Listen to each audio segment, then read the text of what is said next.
আজ আমরা SSC ICT বইয়ের ডিজিটাল ডিভাইসের সরলের পাঠ থেকে আমরা একটা সরল করার চেষ্টা করব। এইখানে আমরা বোর্ডে যে সরলটা আনছি এই সরলটা সমাধান করার চেষ্টা করব।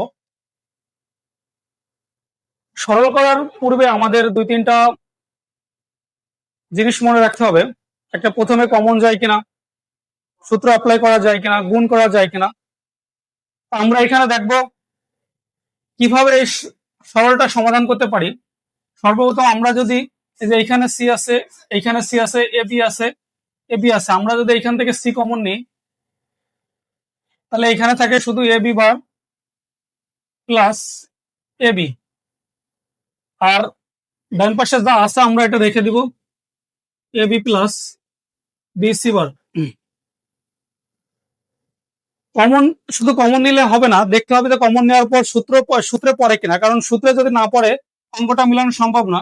আমাদের একটি সূত্র আছে এ প্লাস এ বার সমান হচ্ছে 1, তাহলে এইটার মান 1 এর সাথে যদি আমরা সি গুণ করি তাহলে সি থেকে যায় plus A B plus B C bar.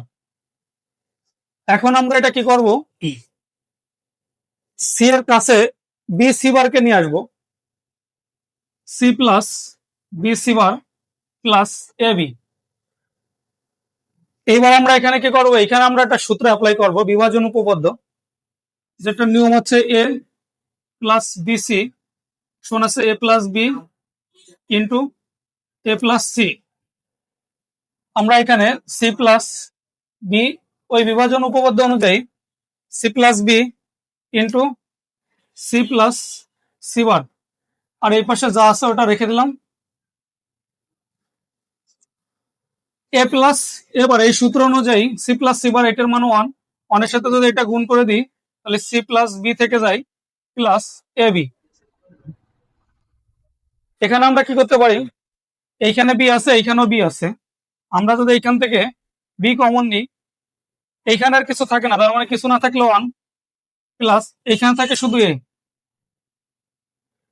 A plus 1 এর মান হচ্ছে 1, তাহলে আমরা যদি 1 এর সাথে বি গুণ করে দিই তাহলে শুধু বি থেকে যাবে, আর এইটাই আমাদের উত্তর।